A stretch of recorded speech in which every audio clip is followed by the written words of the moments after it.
Welcome to the Ingress Insights podcast, hosted by PkmnTrainerJ. Ingress Insights is a podcast about the Niantic game Ingress. Listen each week for the latest news, updates and rumours. Let us know your thoughts by leaving a voice message or emailing us at the links in the show notes.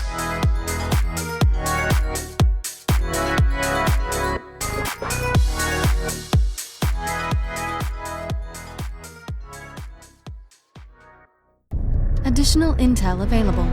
Hello, agents, and welcome to episode 113 of the Ingress Insights podcast. In this week's episode, we're going over the Plus Delta season, which is now just wrapped up, and go through the news for Plus Beta, because we've had that unveiled for Q4. There's also some exciting podcast-related news, some AMA that happened, and a few things closing up and a few things maybe starting. So we'll get into all of that. Before I do get into the Plus Delta and Plus Beta news, I just want to let you all know that during October, I'll be releasing little mini episodes about the Plus Beta news, so covering shards, battle beacons, anomaly bounties, everything like that, just so it's a bit more easily digestible rather than you listening through everything on this podcast if you don't want to or don't have the time, you just want to know about what's happening in Stealth Ops. You can listen to that episode and know what's happening there. So I'm now moving to the Plus Delta season recap first of all. Hi, this is HP Lola, and you're listening to the Ingress Insights podcast. The Plus Delta anomaly, as I mentioned, has now ended. So that ended with two final anomalies in Denpasar City in India and Cambridge in the UK. In Denpasar City, the score was 145 points to the Enlightened versus 155 to Resistance. So the Resistance won that one. And then for the anomaly in Cambridge, which I was at, helped out my team, I managed to help the Enlightened win. And we got 153.2 points in Cambridge versus Resistance 146.8. That does mean that the final score for the Plus Delta Anomaly series was 1,393.2 points to Enlightened versus 1,306.8 points to Resistance. So that means the Enlightened captured the Plus Delta Anomaly series. We don't have as yet any lore or anything like that related to Plus Delta, so nothing really changes there. It's just another win for the Enlightened, and I believe it's been quite some time now since there is one anomaly. They do obviously win certain battles, as mentioned, the Denpasar City, and they won the Bounty Op and the Field campaign. Those are both tightly fought by both sides. So it's still possible there is this may win anomaly in the future, but it just hasn't been on their side for the past few. As I mentioned, I attended in Cambridge, had lots of fun there going around with my team. I didn't get much, like any links or anything like that done. That wasn't the point of my team, but lots of battling over battle beacons, lots of blowing stuff up, making sure things were flipped at the right time if we could do that. And I did manage to get into both the Enlightened after party and the Resistance after party, meet a few agents that I know. So that was lots of good fun there. I hope to do a UK anomaly again in the future. I think the ones that are coming up in Q4 and Q1 are a bit too far for me at the moment, but I'm looking forward to doing that. It was fun to get obviously the NL1331 hack in, even if it was a portal in the middle of a field and nothing else really there. And it was a shame there was no Ingress, like none of the Ingress team actually attended Cambridge. I believe Niantic Thea was around, but obviously she's not at Niantic anymore. She was there as a regular player, but I didn't unfortunately get to meet her face to face. Maybe next time. I did manage to get my first experience of doing anomaly bounties in. That was a lot of fun to go around and do that and get obviously my extra points there and get myself to the gold plus Delta medal. Not plus data, that was a little while ago. So yeah, all in all, lots of fun, lots of rushing around, getting to the right places, exploring Cambridge, which is nice. So yeah, I definitely visit Cambridge again for non-ingress reasons. It's a nice place to go and visit, look around and see. So I'll have to see if I can get back out there and obviously see where the next UK anomaly is, maybe for Q2, Q3 next year. The Plus Delta season, though the points have stopped counting towards the victories, it is still ongoing for the bounties that you claim daily. So if you are missing a few points on there, you can keep claiming that. They won't count obviously towards the bounty op score. That's finished and been done. But if you are a few points off your next level of medal, you will be able to get that via the Plus Delta bounties, completing those every day, up until the end of the season, which ends on the 29th September, 11:59 p.m. UTC, I believe. As we are still technically within the Plus Stealth season, there are still all the badges available in the store. So I just want to quickly recap what those are. So there's the Plus Delta Supporter Medal Series. So Plus Delta Supporter, Plus Delta Core Supporter, and Plus Delta Elite Supporter. As it says, you need to have Core to get the Plus Delta Core Supporter, the Plus Delta Elite Medal Supporter, and the similar Elite medals, you need 40 million plus AP. So basically hitting level 16, you could have recursed, but as long as you got the 40 million, you can buy that badge. Similarly, there's the Hank Johnson medal series, again with a regular one, a core one, and an elite one. As Marty also has the same badges, regular, core, elite on there. Hank Johnson, sorry, does have a 2017 medal available, so if you've not picked that up yet, you can pick that up in the store as well. And then finally, Carrie Campbell also has a medal series available. Again, the regular one, the pink and yellow, the core one, the orangey yellow to red, and then the elite one, which is like gold and silver, which some people mentioned makes it look a bit like Donald Trump, unfortunately. Each of those medals are 30,800 CMU, and they do come with some items and gear. It's not really worth the 30,800 CMU, but if you want a medal, if you want to help support Ingress, that's the way that you do it on there. So that's about it for Plus Delta. As I say, get your badges if you can, get your points in before things wrap up. And then we'll be moving over to the Plus Beta Anomaly season for the last quarter of the year. And that starts on the 1st of October, 12 a.m. local time. And I'll get into what that involves. The Plus Beta season runs from the 1st of October till the 31st of December 2025. And the Ingress team have put up a description about the Anomaly season, saying from October to December, agents take part in the Plus Beta Anomaly season, competing across multiple events to earn the most season points for their faction. In addition, by taking part in some of these events, agents will be able to earn a 3-tiered Plus Beta Agent Profile medal. So for the season medal, it's unlocked. It's got 3 tiers, as they say. So bronze is unlocked at 3,000 plus beta tokens. Silver is 6,000 plus beta tokens, and gold is 9,000 plus beta tokens. We're kind of used to this system now from the plus delta plus theta tokens that you get on there. Agents may earn plus beta medal by accumulating plus beta tokens through the following means. So daily bounties run from the 1st of October to the 14th of December. So there you get 10 plus beta tokens by completing each daily research bounty, and you get an additional 10 by completing each daily research bounty milestone. Those milestones are completing 2 bounties and completing all 4 bounties. So you can earn 60 plus beta tokens every day from your daily bounties. Anomalies, you can earn up to 5,000 plus beta tokens from the Anomaly campaign at a plus beta anomaly event site.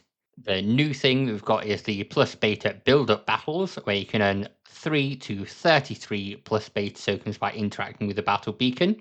And then finally, there's the plus beta shard storm, where you can earn 1,500 plus beta tokens per shard by hacking the portal where the shard is present.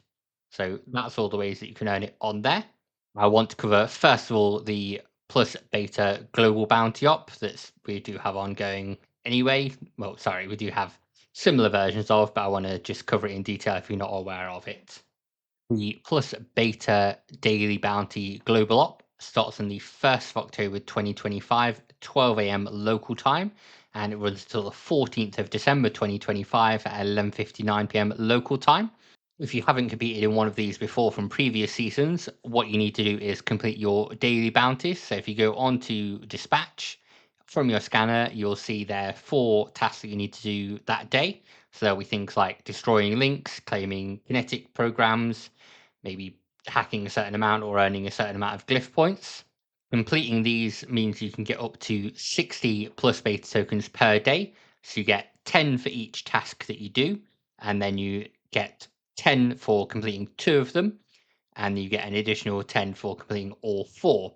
So that's 10 each from the 4 tasks, an additional 10 by completing 2 of them, and then an additional 10 by completing all 4. So that gets you 60 per day towards your plus beta medal. So that's 60 plus beta tokens per day. Completing these also helps out your faction because 300 season points will be distributed based on the total daily bounties claimed by each faction's members, rounded to one decimal place. So if you can, to help your faction out, even if you can't attend an XM Anomaly or any other event during the Plus Beta season, you are helping your faction out by claiming the daily bounties. So do make sure you're completing all of those on there. And obviously that helps you towards your Plus Beta medal as well. So just make sure you're doing it every day if you can, help out your faction. And again, that runs from the 1st of October 2025 at 12 a.m. local time to the 14th of December 2025 at 11:59 p.m. local time. Next up, we've got all the XM anomalies. So these are in-person events live on the ground. So on the 18th of October 2025, there's one in Valencia, Spain and Sao Paulo, Brazil on the same day. And the weekend of the 25th of October, it's Wellington, New Zealand and Houston, Texas's turn. And then in Taiwan and The Hague in the Netherlands, that's on the 15th of November 2025. And that's our final XM anomaly on there. I will go through those in a bit more detail shortly. I just want to cover what's coming up in all of these ones that we've got basically coming between now and in the year. In between all of that, we've got the Plus Beta build-up battles. Again, I'll go through those in a bit more detail, but that's from the 21st November 2025, 5 p.m. UTC to the 1st of December 2025, 5 p.m. UTC. And that's really deploying battle beacons and trying to emerge victorious on there. And then our final Plus Beta event is the Plus Beta Shard Storm. That's again a global event from the 13th to the 14th of December 2025 between 1 p.m. and 5 p.m. local time.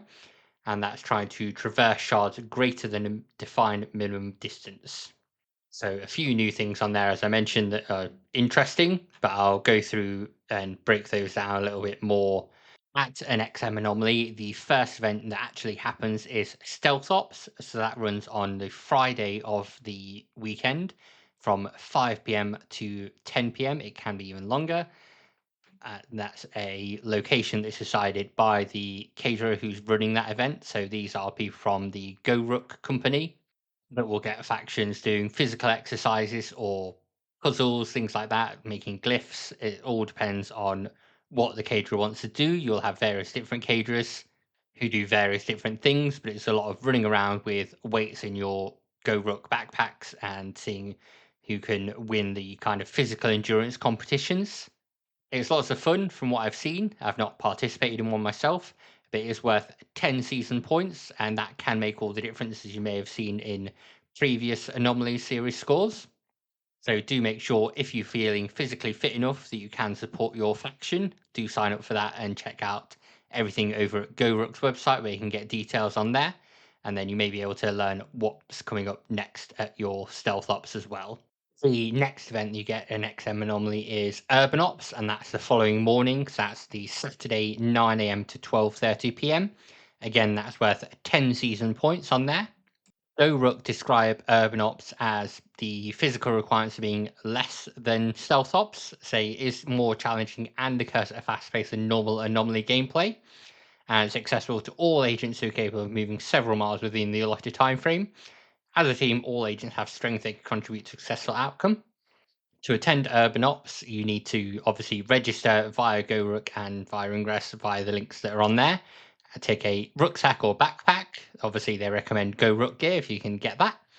A £20 rate requirement, so that is ruck plates. Some water, so 2 litres minimum. They recommend having a hydration bladder, which one you can get on your bag and attach it on there. Ruck bands on your ruck, your ingress scanner, obviously, a headlamp with extra batteries just in case you go somewhere dark or it's late at night that the things are onto. And as a team, you'll need at least one flag for your faction. Host country flags are always welcome but not required. Again, as with Stealth Ops, it all depends on the caterer that you have for what you're doing. So you can get more details, see what's happening on there. But as I say, that is the morning after the Stealth Ops, and it's just before the Anomaly usually. So as I say, it was 9 a.m. to 12:30 p.m. and the first Anomaly Zone events generally start at 2 p.m. So you've got about an hour and a half in between to get to where you need to get you to meet up and get everything ready on there. And that's basically Urban Ops summed up. I should also mention that for competing in the Urban Ops and the Stealth Ops, you get 1 increment on your Urban Ops and Stealth Ops medals, respectively, and those are awarded within 1 week of the event, obviously once they've clarified everyone's attended. Another thing you can earn a tick on a medal for at the XM Anomaly is the NL1331 medal. So that's obtained by hacking the NL1331 portal. This is generally named after wherever it happens. So for Valencia, it'll be NL1331V. And then for Wellington, the NL1331W, for example. Some other events, there's been a physical van there, but it's been a little while since that. So it's just a portal that you'll find somewhere in the field. You hack it at some point during the Anomaly weekend, and you'll get 1 point on your NL1331 meetups badge. Next up, I want to run through the battle beacons procedure and scoring for the plus beta anomalies. It's an XM anomaly. There's the battle beacons scoring. So that's a 3-hour portal battle taking place using NIA deployed rare battle beacons. The final score of the portal battle will be used to proportionally divide the 100 season points available, rounded to 1 decimal place, and that runs for 3 hours from 2 p.m. to 5 p.m. local time. It's divided into 6 waves of rare battle beacon deployments for the plus beta anomaly series. So that goes from 2 p.m. to 4:30. Sorry, 2 p.m. to 2:30 p.m. is wave 1. 2:30 to 3 p.m. is wave 2. 3 p.m. to 3:30 p.m. is wave 3. 3:30 to 4 p.m. is wave 4. 4 p.m. to 4:30 p.m. is wave 5. And 4:30 p.m. to 5 p.m. is wave 6. These, as I mentioned, are deployed by NIA Section 14, and a subset of anomaly zone portals will be activated as volatile portals that are higher value targets worth 3 times the amount of the non-volatile ones. So if you're looking on your scanner, you'll see a non-volatile portal that just has a circle around it with points coming off like a compass, whereas a volatile one is more like a web shape that's got points coming off it. So that's how you tell the difference on there. During the anomaly, battle beacons scored across 3 checkpoints 3 minutes apart. Each checkpoint contributes score to that battle beacon's final score, and the score contribution increases at each checkpoint. Each non-volatile battle beacon is worth a total of 9 beacon points. Category classification's got no impact, so even if you have more agents battle over it, it doesn't impact it at all. Each volatile battle beacon is worth 27 beacon points. Again, category classification has got no impact. And the final score for each faction in the portal battle will be its maximum score from any of the beacon battle waves during the anomaly period. And again, 100 season points will be distributed proportionally between the factions based on their final score. So you'll see those light up on the map if you're at the anomaly and be able to battle over the beacons. You obviously want your faction to be owning the portal before it flips over, so you get the points on there. This is where the portal immunity to being flipped comes in, because that can range from 5 minutes to 55 minutes. So if I've just flipped a portal that's got a battle beacon on it, and then the resistance want to try and flip it back, but the portal immunity is for 55 minutes, there's nothing they can really do. But again, if it's only for 5 minutes, they can flip it and mess with things on there, make sure they're earning the points. So it all comes into it. So if you are at an anomaly zone, you need to be aware of that, but your team should update you on the immunity so you know what's going on, what you should be flipping, and basically listening to your team lead on there. In addition to the battle beacons, there are shards, so I want to go over those at the anomaly as well. During the XM anomalies for plus beta, there's also flash shards, so that's in the 3-hour period between 2 p.m. and 5 p.m. local time, and that's divided into 6 waves of shards and target portals deployment. You are trying to get your shard to jump towards your team's target portal. During each wave, 4 target portals per faction and 13 shards will manifest. So shards and target portals scheduled as follows. So starting at 2:02 p.m., target portals for each faction will manifest at 30-minute intervals. Also at 2:02 p.m., batches of 13 shards will manifest at 30-minute intervals. At 2:10 p.m., all shards will begin traveling on eligible links approximately every 10 minutes. Each wave of shards may make up to 3 jumps before demanifesting if possible, based on link configuration. All shards from a wave will demanifest approximately 29 minutes after they first manifest, whether they're on target portal or not. Similarly, all target portals from a wave will demanifest approximately 29 minutes after they first manifest. The final wave of shards will manifest at approximately 4:32 p.m. and the last shard movement will occur at approximately 5 p.m. All shards and target portals will demanifest around 6 p.m. For the shards, points are awarded as follows. So you get 1 point awarded to the faction owning a link for each shard jump along an eligible link, regardless of the destination portal. 1 point is awarded to the faction owning the link for each shard jump along an eligible link exceeding 499.5 meters and landing on anomaly zone portal, irrespective of whether it's a target portal. And yet 6 points awarded to the faction to which a target portal belongs for each of the first 4 shards secured on that target portal, regardless of which faction controlled the target portal at the time of the shard landing. Any additional shards secured after the 4th shard on a given target portal are worth 0 points. So once you've secured 4 shards on a target portal, don't bother getting any more. I've seen some portals that I've been on before where there was 6 or 7 shards present at a time. That was a bit mad. But the shards look like giant triangles coming up from the portal, so you'll see those on there. If there's more than one, they're attached as little bits to the side of it as well. Enlightened target portals look like a green circle with a green triangle in the middle, whereas these portals are very similar. They're just a blue circle with a blue triangle in the middle. Both shards and target portals will manifest only on identified anomaly zone portals, but shards can travel along links to any portal, so they could get outside of the play box. Target portals and shards may spawn anywhere within the anomaly zone. Shards will only travel along links connecting to portals level 4 or higher. If multiple viable links exist, a shard may travel along any one of these links. If multiple shards are present along a portal, they may travel along different links. Shards will not backtrack or return to a portal they were previously located on within the last 150 minutes. In the event a shard does not travel along any link within the past 150 minutes, it may randomly teleport to a nearby portal at the next movement window. Shards will stop traveling and remain locked once they reach a target portal, regardless of any change in faction ownership of the target portal. So you could move a shard along to a resistance target portal and make sure it stays there, or an enlightened one, make sure it stays there. If a shard movement is found to have been the result of actions by a rogue agent, Ingress Ops may return the shard to a previous location. So that's the main 2 things that are really going on at the XM Anomaly, is the battle beacons and the shards. However, we do have a new thing that's come in the past few Anomaly seasons with the Anomaly bounties, so I want to go over those too. The main Anomaly event on the Saturday of the XM Anomaly weekend, there's another thing that happens, which is the Anomaly bounty. That runs from 2 p.m. to 5:10 p.m. local time, and notice that agents close to and within the anomaly zone will receive anomaly campaign via their dispatch system. This has 7 bounties and will not be restartable. So the bounties are Hacker Portal, which gets you 3,000 plus beta tokens. Destroy 30 portal mods to get you 500 plus beta tokens. Destroy 60 portal mods, which gets you 300 plus beta tokens. And 30 anomaly unique hacks gets you 500 plus beta tokens. Earning 60 anomaly unique hacks gets you 300 plus beta tokens. Earning 100 anomaly unique hacks gets you 200 plus beta tokens. And earning 150 anomaly unique hacks gets you 100 plus beta tokens.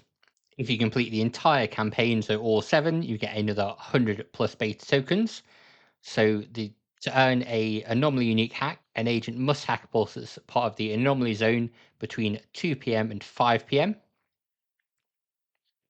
Each portal will only increment the anomaly unique hack once, unless when it is hidden in a hidden recursive state, which I'll get into in a moment. The campaign expires at 5:10 p.m. local time, so make sure you claim everything in those last 10 minutes. Any bounties that remain unclaimed at that moment will not be counted towards the anomaly score. And there's 80 season points distributed among factions based on the average number of anomaly bounties claimed per agent. This calculation will only include agents who've claimed at least 1 anomaly bounty. So do check with your team that you're not going to drag down the average if you're only claiming 2 bounties, for example, rather than 7. A cut of 3.0 will be applied to these averages before comparison. If a faction averages less than 3.0 anomaly bounties claimed per agent, a value of 0.0 will be used for that faction in the comparison. So as I said, make sure you've got everything done on there. As I mentioned, a new thing for Plus Beta for the anomalies is the recursive state portals. So between 2 p.m. and 5 p.m., certain anomaly zone portals may enter a recursive state. There will be no visual indicator of this state. Each agent who successfully hacks a portal in a recursive state will receive a one-time anomaly unique hack bonus ranging from 10 to 50. While an agent can only receive this bonus once per portal, other agents remain eligible to earn it from the same portal as long as the portal remains in the recursive state. Agents can earn multiple bonuses from different portals to enter a recursive state throughout the anomaly. So this is something that allows you to get a few extra points, a few extra anomaly unique hacks just from the same portal. So if you hack a portal at the anomaly and then notice actually your score has gone up by 50, then let other agents in your team know, because there's no indicator to say this is a recursive portal.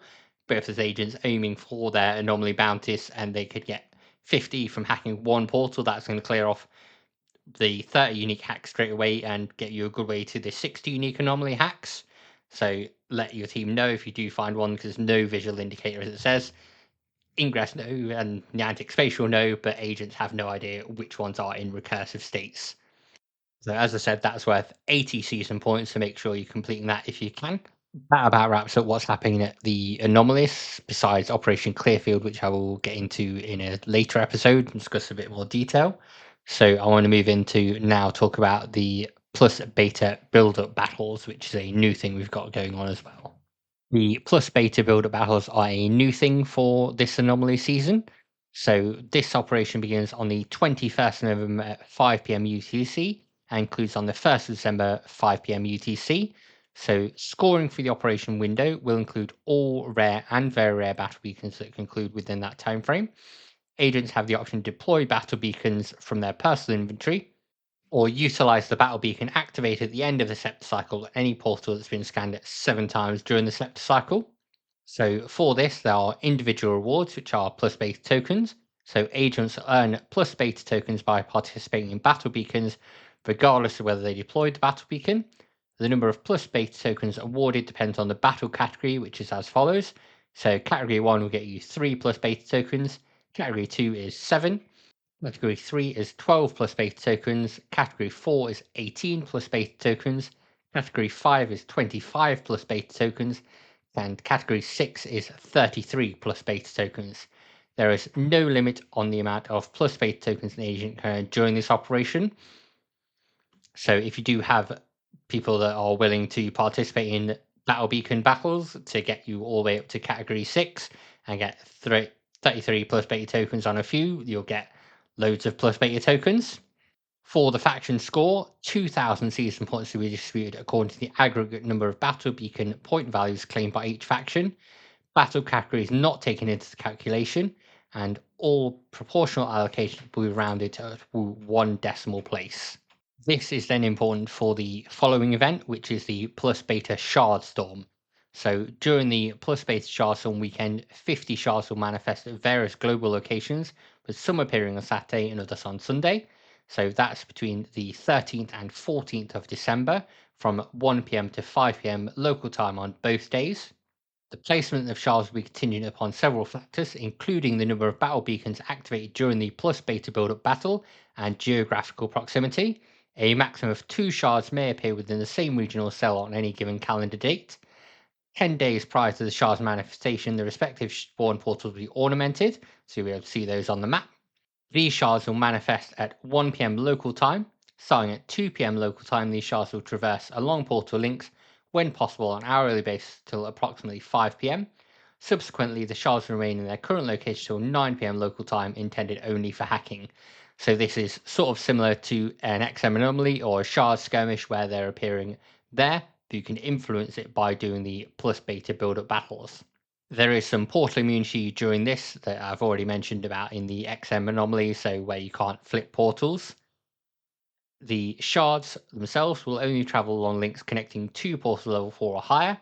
If multiple viable links exist, a shard may travel along any one of those links. If multiple shards present on a portal, they may each travel along different links.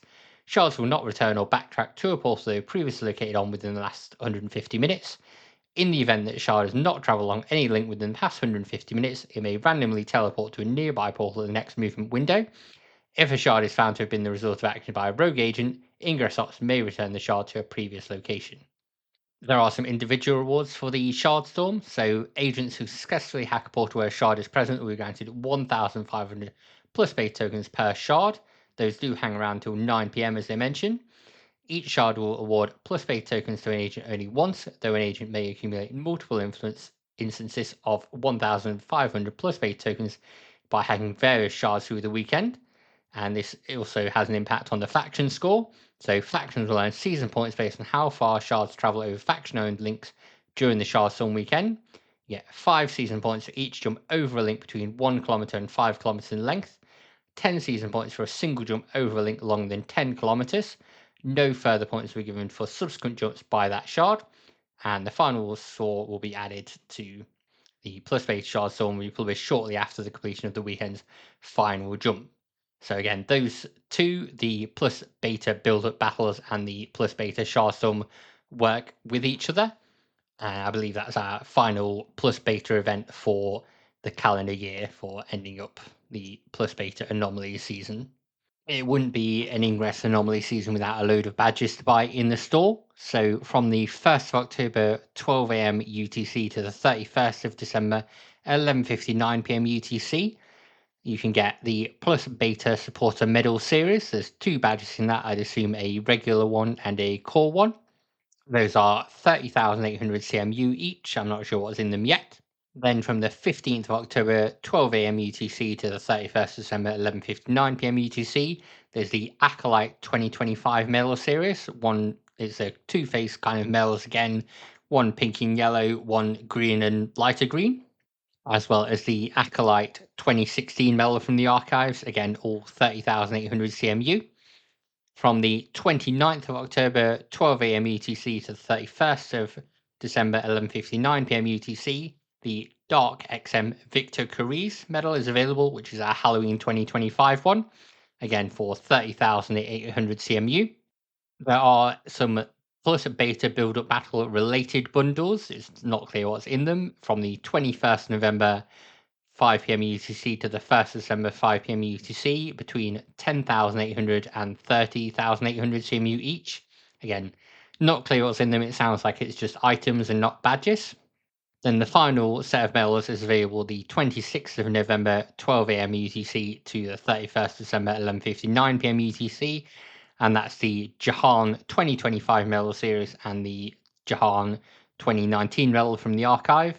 Again, it's the pink and yellow face, and for resistance, obviously, it's the blue to lighter blue, darker blue face thing. Again, all 30,800 CMU each for those. So basically, starting from the 1st of October, there's some medals available.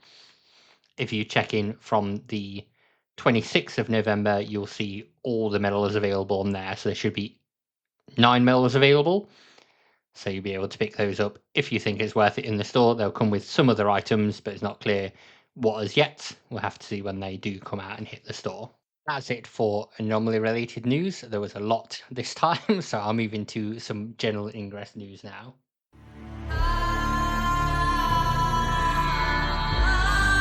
This is Shimon, former community manager for the Witcher Monster Slayer, and you're listening to Ingress Insights. First of all, next month the Ingress Insights podcast will be 2 years old, so that's great that I've been doing it that long.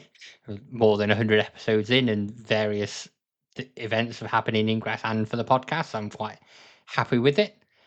As part of that, and part of Ingress becoming 13, since doing its year 13 celebrations, I'll be speaking with Brian Rose on the podcast, and he's agreed to answer community questions.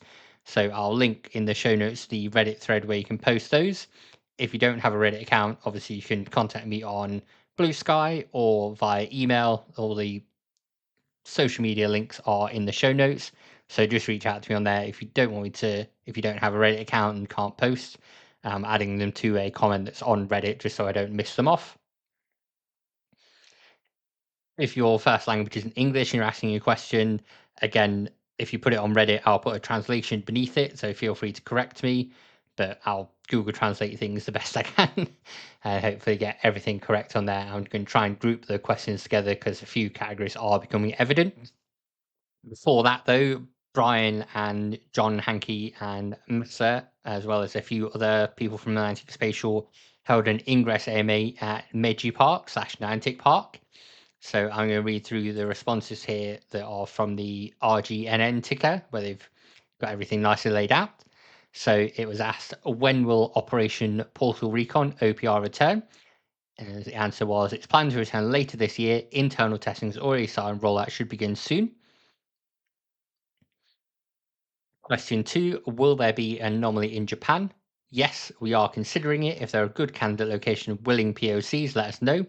In 2026, we're planning to experiment with new formats for anomalies. The third question is very similar. Is there an event in Japan next year? Yes, there will be. Question 4, any plans for an Agent Olympiad style event? Not officially, but we'd like to collaborate with community-led activities such as the Ingress Worldwide Stat Competition. The Olympiad concept is very interesting and worth exploring.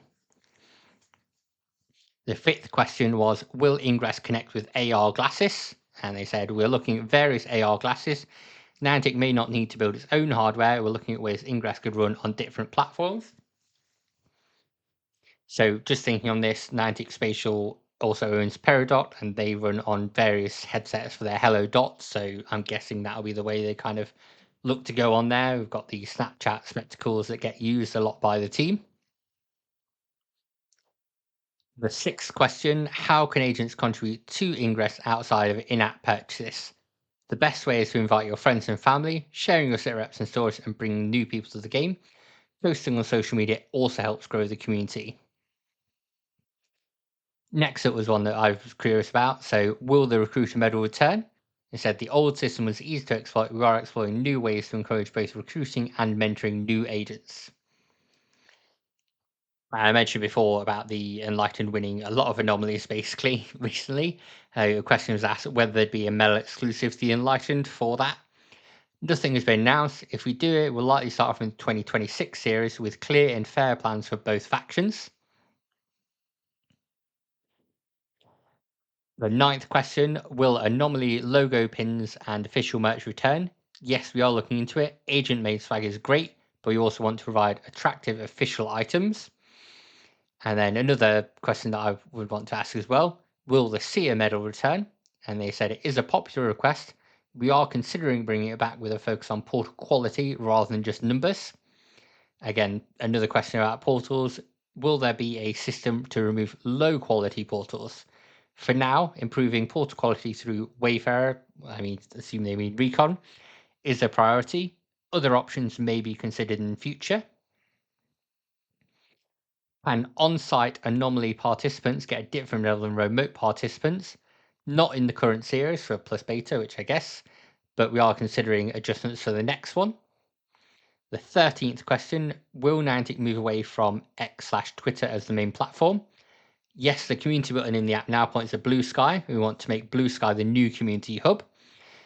They did mention, I think in another comment somewhere, that basically the Japanese community for Ingress is on Twitter. So they're just trying to get them to move over to Blue Sky instead. There was a question about whether the Kojima Productions partnership is about game development. I said no, it's a technology partnership, not a game project, not Ingress specific. I'll probably talk about that in a future episode because this episode is running long already.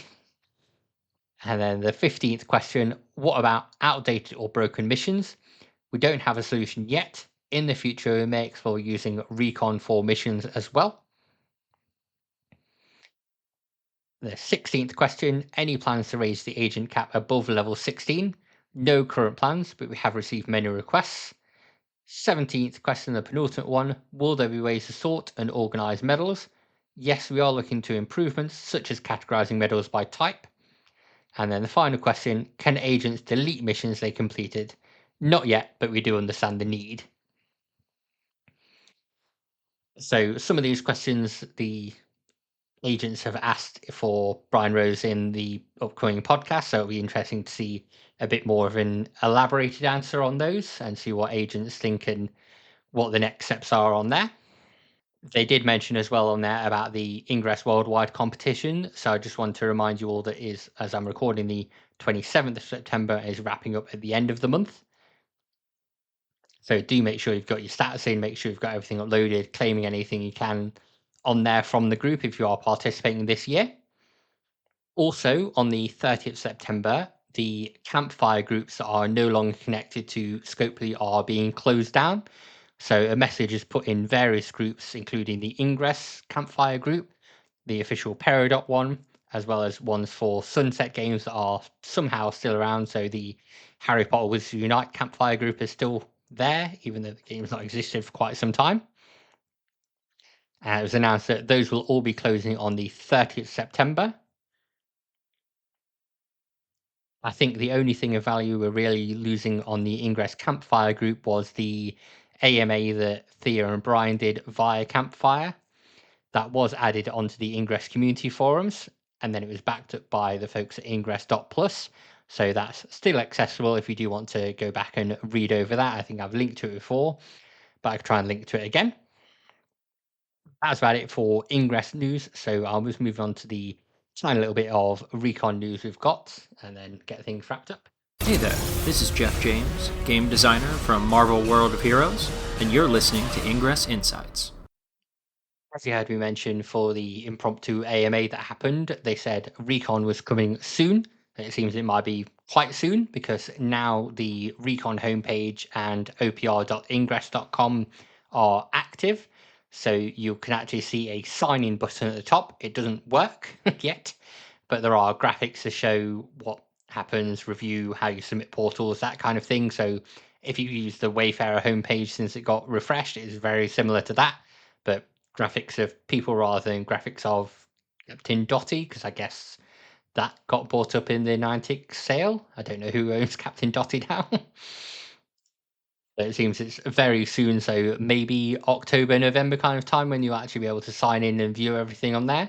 So not much longer to wait. I'm hoping it comes pretty soon so I can actually start reviewing some things, start getting some of my portals accepted. The other thing I want to mention in here is that agents have noticed if you're appealing things on Wayfarer, which is now obviously disconnected from Ingress, but if you're appealing things on Wayfarer that were submitted in Ingress, you no longer get an email to say your appeal has been submitted, nor do you get an email about the decision. You can still track everything within Wayfarer and see what you've submitted for appeal, see what appeals are pending, see what the decision was, but you don't get an email now. So just keep a closer eye on it if you are appealing some older things on there.